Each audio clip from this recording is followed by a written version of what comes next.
So thank you everyone for joining us today. This is Fringe Legal Edge. If you're joining us for the very first time, this is a show where I speak with leaders and experts around all things that will give your practice an edge. And today's topic will be extremely topical for, I would think, almost everyone who is working with any sort of technology. So Victor Tamayo is part of the sales engineering team at Litera. He's an exceptional person because he has the ability of juggling many projects at the same time. He works with firms of all sizes, all the way from 5 to 10 attorneys through to hundreds of attorneys or lawyers for anyone international. And yeah, I wanted to dig into a whole bunch of those things. But Victor, first, thanks for joining me today. My pleasure. Really excited to be on the show here today, and hopefully I can do some justice to. I know my colleague Vincent has been on. Hopefully I can follow him pretty well here. Well, we'll try and shy away from having discussions about Microsoft with you. I'll limit that to just Vincent. No, and so really part of the thing that ignited the idea of this conversation was, as I've been speaking to, frankly, law firms, legal ops teams, corporates, anyone that's working with technology projects within the legal profession, otherwise, everyone has been overwhelmed because they tend to fall in one of two buckets. Either they are trying to do a lot, but they are resource constrained, especially with what is going on in the world with furloughs and all sorts of other things. They are frankly short of resources, or they are trying to spin something up pretty quickly to be reactive in the marketplace. And that creates a degree of complexity, that creates a degree of uncertainty for them in how to manage this. So I thought what we could do today, if you're open to it, is have a discussion around the life cycle of basically technology project management. So we can talk about getting started. So how do you actually prioritize which projects to focus on? I know you have plenty of experience there in helping people sort of identify how can you make multiple things work together. We can go through the doing phase of it. So actually, great, you selected something, you're now trialing it, implementing it, discussing it. How do you actually get engagement? And then lastly, I do want to touch on, if you have time, on some adoption techniques and actually closing things out. So how do you actually get the information, the data to make a decision? And then what do you do next? Yeah, sounds fun to me. Let's do it. Awesome. All right, let's start with starting off a project. So the scenario I've come across most frequently is, like, we have 20 things that we want to do in our short-term plan, right? So let's think of 3 to 6 months. We don't know where this specific project falls because there are competing stakeholders, there are competing priorities, there are unknowns about the benefits. So in your experience as you worked with firms, how do you work through that? What are some of the things that you've seen that worked really well? Yeah, so I think one of the big things is just knowing what the projects are. I've run into situations where somebody wants to start a new project, they start planning for it, but they don't realize that there's another project on the horizon, or that there's something that they haven't accounted for. And you can have the plan for that first project down perfectly until you get a little bit of a curveball where now we need resources there, now we need individuals here. So I think one of the most successful things I've seen for managing and prioritizing these projects has been something as simple as a project matrix. So what do we have that we want to take a look at? What are some of the dates behind that? And I know one of the big things we stress are having those milestones. When you have projects that you're undertaking, it can be really easy, from my experience, to kind of feel as if you're not moving. You're just going, you're doing the same thing day in and day out. And if you establish clear milestones, I feel like that's something where everyone feels a little bit more energetic around it, because we can say, today is Friday, we just hit this milestone. Right. Now we know that we've moved past this, and we can focus our attention on next week and whatever that milestone might be there. So I think if you are trying to prioritize, manage your projects, one of the best practices I've seen is get it down on paper, get it down on Microsoft Word, Right. Put it there so you can see it, you can visualize it, and then you can say, we want to do this, but we also have this that might conflict with it. Let's date it. Let's plan dates and milestones now. Yeah, and correct me if I'm wrong, but it doesn't need to be complex, and it doesn't need to be something that needs to win any awards for design. It's just essentially a table, right, where you're putting Hmm. the uh, the objective and the target date, and then who owns it and what needs to happen next, that kind of stuff. Yep, it's just putting it down somewhere where you can review it. Doesn't need to be, like you said, super. It doesn't need to be one of your images for the podcast episodes that you do there. Just something where we can refer to it. Yeah. If you and I are working on the project together, we know that it's down, it's been agreed upon. Just really keep it simple, but it keeps everyone on track at the end of the day. Yep. I mean, it's obviously the basics of project management, but it's also probably one of the things that is often the least done because it seems so easy and so obvious. Hmm. And people, especially if you're intimately involved in the project, you will have all of this information in your head. But that creates issues because then you will certainly have some blind spots that you want to identify. And frankly, the only way to do that is if you start writing things down, you will likely come across, oh, I do need to do this. And it also allows there to be transparency between both, Yep. you and the other party as well. Have you noticed, and when we talk about these sort of project matrix, project milestones, when is that something that is a discussion that should be had before you've even begun the project, or is that sort of when you're kicking off the project? What's the right time to sort of bring that kind of discussion up? I think before anything gets kicked off, what I've seen being most successful is before we doing anything with this project, let's get this milestones, let's get the matrix in place. So you made a great point there. There are blind spots where if it's your first time implementing something, if it's your first experience with it, you might not even realize that there might be something that might come up. So building in that at the very beginning. And I think the other important thing is being realistic, making sure that you have time in there if something does come up that you weren't expecting, and you can go back and you can work through it there. I think, what I've seen is people get excited. It's like, here's a new tool. The stakeholders are excited about it. The firm is excited about it, and they just want to jump right into it. And then that excitement can sometimes create even more of those blind spots. So definitely would say at the very beginning, before anything starts, put it on paper, put it in a Word document so that you can go back to it down the road. Yep. No, and I think it's a fine line to balance, right? You don't want to lose the excitement and the eagerness to Mm-hmm. get started, but spending, it doesn't need to be a complex thing. A couple of emails here and there, and 30-minute conversation often does the part.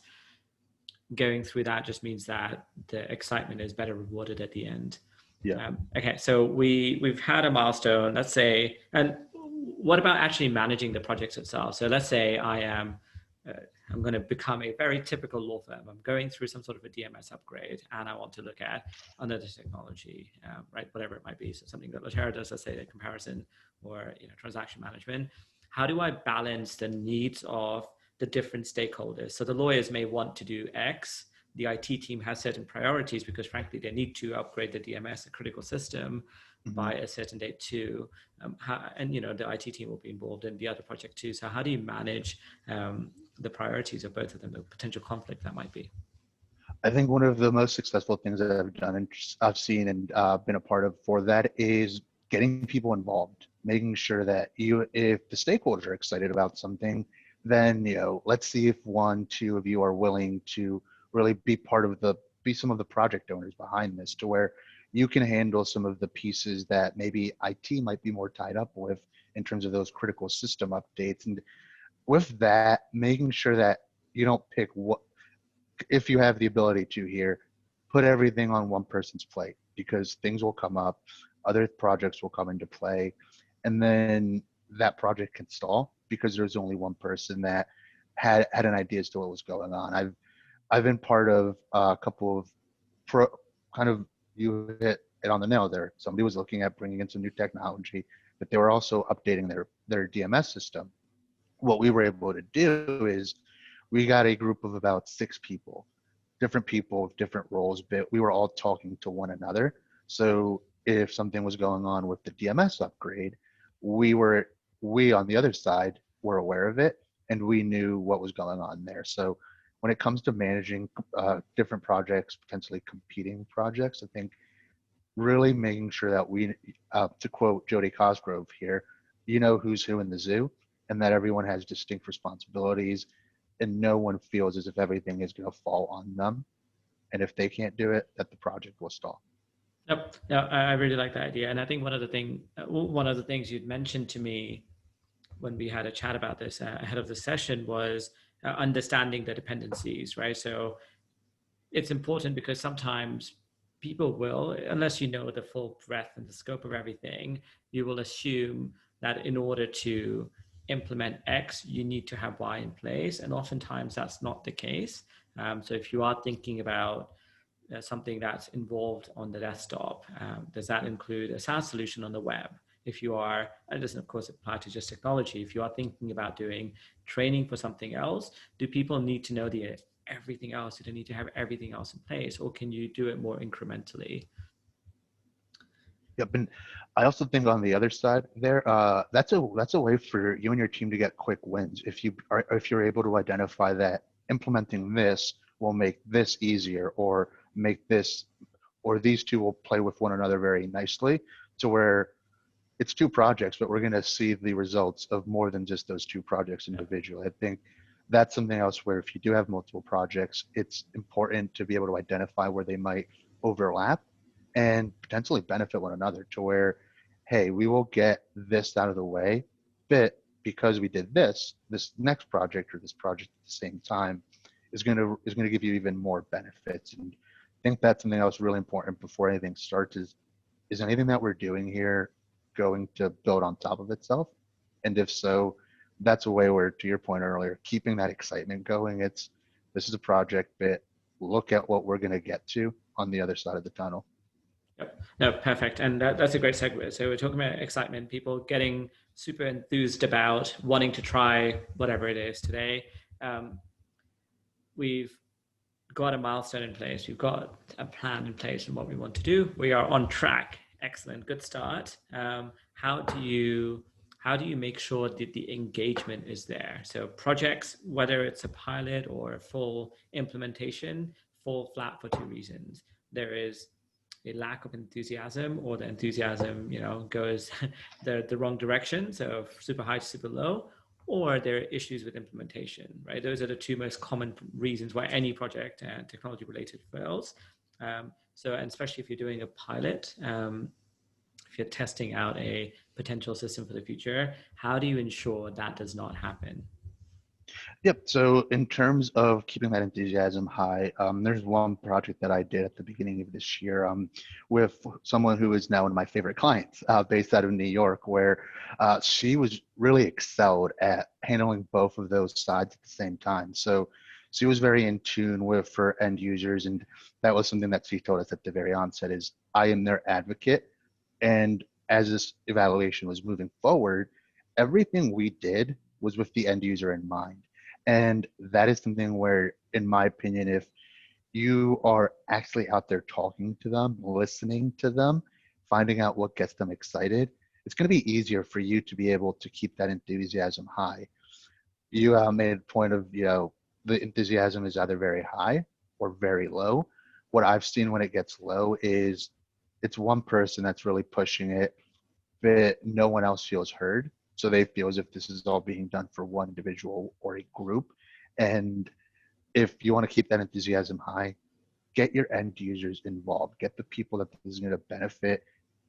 Listen to them, hear what they want, hear what is causing them issues, and then address that as it goes. And the other piece there in terms of the implementation process, this is same client, we had calls very early in the morning where something would come up, and the important thing there is to just identify it, figure out who needs to be brought into play. Is this something where perhaps we need to bring in a different resource who has more experience with this issue that we're facing? Really putting it all out there on the table. It's, to make a baseball analogy there, perhaps someone is better fitted for a 2-inning outing as opposed to going the entire game. But those 2 innings that they pitch, they're going to be amazing, and they won't be involved in the entire game. But when you bring them in, they might save the game for you there. So I think it's realizing, if we are facing implementation hurdles, who is the person that needs to be involved here, and then continually digging at it. it's technology. I think everything from Ring Central to something as complex as bringing in an entire new DMS system. Everyone's environment is a little bit different. There might be unknowns, and just keeping the morale high and continuously working through those issues instead of it's not working. What do I do now? I think that's the other thing is keeping the enthusiasm for the end users high. But as you're implementing, remembering we're going to fix whatever is wrong here, and we're going to get a great result as a result. Yeah, and I think it's so, you said something earlier, right at the beginning, which is just critical to this all. That is, everything that you do has to be with the end user in mind. Um, Getting them involved early, as you said, is so important. Um, I know one of the projects, and probably multiple projects you worked on, right? There's a big focus on identifying those that would become champions, those that may be sponsors for the project. Um, help me understand, how do you actually identify those individuals? Are they just the ones that were making the most noise to begin with, that wanted this? And what's the role? What role do they play in this process? And how do you coach them, especially to involve other end users later down the line too? Yeah, I think it comes back to listening. I think every champion I've worked with has become a champion for a different reason. I've worked with last year. I worked with a firm where one of the important things for the champion that we worked with was being able to have dinner with his family at night. We were having our initial conversations, and what he was telling us was he would leave the office, he'd have 2 hours with his family, but then he'd have to go right back to work. And what was a benefit for him was using this, I'm going to be able to get everything done earlier and not have to take a break from work to put my kid to sleep, that instead I'll be able to focus on putting my kid to sleep there. So that was one of those reasons that that developed a champion there. And it was, that just happened from us sitting down pre-COVID when you could be in a conference room with someone else and asking him, what do you need? What drew you to this suite here? So it's listening to individuals. It could be something like that. I know one of our old colleagues here was very insistent that everyone always has an eye out for what's going to do for me. I think the other thing there is you can find a champion because they want to be the person that brought something to the firm, and they want to be known as that cutting edge, that thought leader of, I brought something in, I put my neck out for it, I exposed this to everyone else, and as a result, this is something that now benefits the entire firm. Always goes back to a story I heard from an IT director where he told us that he got a thank you letter from his lawyers for rolling out a technology to them. And he joked, anytime breaks, I'm the issue. This was one of the few times where I got praise for bringing something in.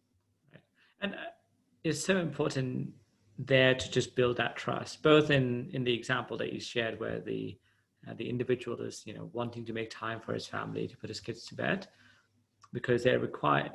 People will often just say things like that, but to actually sincerely just say, look, this is something that I want to resolve in my life, that's important to me, can you help me with this? And if you can, then that person will be your biggest fan, and will evangelize the technology for you, right? And the second thing, especially from, as you talked about, people wanting to put their neck out, it is a trust thing, right? If someone is doing that, then they want to make sure that they feel that it's the right thing for them to do, that it's the right solution for their problem, but also that the team that they're working with is one that's going to carry them forward. That's there, as you said earlier on when we talked about implementation, that look, things will go wrong, but we'll fix it, we'll get through it, we'll get past that, and it'll be okay. Yep. And I think kind of in my role, that's one of in my opinion, the best part of my job is I need to be able to gain someone's trust so that they're able to say, as this project goes through, I know that I have an advocate in Victor who will go back, work with his team there. And that's also something where if you're putting your trust in someone else, it's because they listen to you. And circling back to some clients that I've had there is, there are times where we're going to have 2, 3 calls to work Yeah. through an issue there, but making sure that you're responsive, that they feel as if they're important to you, which kind of, that's one of the things that I always take in with, stealing a line from Will Carter here, is when I have those meetings with people, for me, I want to make sure that they leave that meeting feeling good about things, that they feel as if maybe we didn't resolve the issue, but there are clear next steps to get to the resolution there. Yeah. So that is where that trust comes into play there, especially if, shelfware is such a taboo term in legal tech there. Nobody wants to be the person that introduces shelfware, making sure that we're aware of that. And this will be a project that will have your name on it and that people will be benefiting throughout the firm, throughout the team there. And it all goes back to building that trust at the very onset. Yep. No, great points. It's hard for me to argue against any of those. Um, how, and so one of the things that absolutely drives me insane, so would love to hear your thoughts on it, whether I'm the only one or if this is a common thing, is there's often, and especially, I mean, this seems to be quite common in professional service environments, law firms being high on that list, where there's often a reluctance to try something. Instead, the focus is on, look, let's get a committee together, we'll evaluate this, we'll put out RFPs, we'll go through, 200 rounds. And the reason it drives me insane is I understand the business reasons to do this. Of course, you have to make a sound business decision. Of course, there needs to be a need for it. Of course, there has to be some value that whatever you're thinking about is bringing to the table. But there is a line at which the cost of investigating a technology far outweighs the actual cost of implementing or purchasing or procuring the technology. What are some ways, and this is a difficult question, what are some ways that, that time frame can be contracted? So you're not going through 200 rounds, maybe you only go through 10 rounds or 20 rounds. I think 2 things that come to mind there is, one, having the right people in place. Some of the most successful projects I've worked through are where there was still that due diligence, as there always will need to be, but the individuals that on the firm side were part of those committees, it wasn't their first rodeo. They'd been through a few different times. They'd built their own best practices in terms of how they want to handle it. And that's where you also need to trust, there's that trust again, the other side. Right. Trusting that they've also done this, that they've been through this themselves, and working together to combine your best practices, but being honest about what maybe won't work at your firm that they have seen as best practices, because every firm is different. There are different personalities, different structures, but being able to say, this worked really well in this project, and then they might say, well, this is something that I've seen work really well. And it's, again, circling back to that synergistic effect of 2 different ideas coming together and producing something even better. So that's one of those pieces there, in terms of making sure that you have the right people involved and that you're listening to both sides there. And I think the other piece that is really crucial there is being realistic about how much information is out there. How it's, you could spend an entire year running down every potential use case at your firm. Right. But that's a year where that solution could have been implemented, and those use cases could have been discovered in person, and people could have said, I never thought of this, but now I can do it this way. So I think having the right people kind of spearheading that, not just having people that are going through the rounds, let's say, and then being realistic about how much information you can gather, and having the trust that something new down the road is going to be tackled by both sides of the house there. Nice. Yeah. Being conscious of time. So, well, two last things I wanted to cover. The first one is how do you work on, we talked a little bit about sort of training and adoption. How do you gather the information? Because, of course, there's a purpose to doing all of these things, which is to measure the effectiveness. Talk to me about that, right? And it could be surveys, it could be anything else, really. Yeah, I think surveys is a big one. I know my team really leans pretty heavily on Microsoft Forms, where you're able to create a survey, you're able to get it out to the users, and you have that concrete evidence that you can look back on and say, hey, this is what we heard here. And I think the other big piece to that is knowing your end users. Again, there, making sure, hey, the people that I'm training here react really well to that classroom setting where they're willing to give us that half hour, sit in a classroom, go through a sandbox activity. Or maybe I'm trying to introduce this to someone who doesn't have that level of attention span, doesn't want to. That's where you need to be able to find ways to deliver content to them via 5-minute videos, via quick reference guides. So I think that's the key thing, is making sure that you know your users, you know how they best learn. And that goes back to realizing that every firm is different. I've had firms where they've completely picked up technology through being sent 30-second clips of that technology every day, where they learn something new.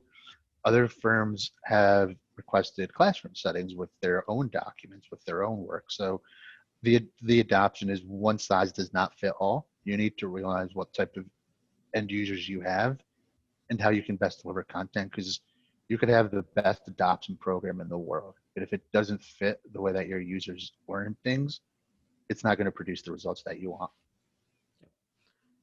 And the last question, this actually came from one of the readers for the newsletter, which was specifically around, you know, because much of what we talk about actually is framed in the realm of the large law or the large enterprises. How did some of these things scale down when, or differ completely when you're thinking about the solos or the small, or the smaller size of the market? And it could be anywhere from, let's say, 1 to 50 user firms. I think with that, technology can really level the playing field. I know I'm speaking to a firm right now where it's a 2-person firm. They both came from big law, but right now they're evaluating a solution where one of the first things they said is, this is something where I feel like I can go and punch at the same way as some of those larger firms I used to work at. So I think when it comes Sorry, to the my question was more specifically around the implementation and the project management part of things. I think, yeah, the technology point, yep. I don't disagree with you, but yeah, how does that work? Because there'll be more resource constraints sometimes. Yep. I think in that point, it's offering help from both sides there. So maybe the firm is more resource constrained, and that's where whoever is working with the firm there is, maybe they don't have the resources to offer, but they have the collateral, they have the quick videos there. So I think when it comes to implementing at a 1 to 50 lawyer firm, it's understanding the constraints in terms of their resources and then supplementing it with collateral, with help from that side there. So I think with that type of size firm, it's what can you do? What can you realistically do? I think it's a point made earlier, is being realistic about this stuff. And then where can we fill in the space? Where can we provide you with what you need to get to the end there? So it's understanding what those possible resource constraints are, and then providing them with what they need to fill in the gap. Perfect. And yeah, I guess one of the takeaways for me, at least from there, is, if they are resource constrained and there's only so much that your human resources as a technology company might also be constrained to. So give them solutions that are more scalable. So the things that you talked about, the collaterals, because then, especially as they grow, if that's one of their intents, that can scale with them, right? You can just give collateral to even more people, or you can create your own. Awesome. Victor, thank you so much for joining me today. Have a wonderful weekend. And for everyone else, if you want to find Victor, he's on LinkedIn. Find a link to this episode. It will have his information on there, so you can connect with him there. And have a wonderful weekend. My pleasure. Have a great weekend, everyone.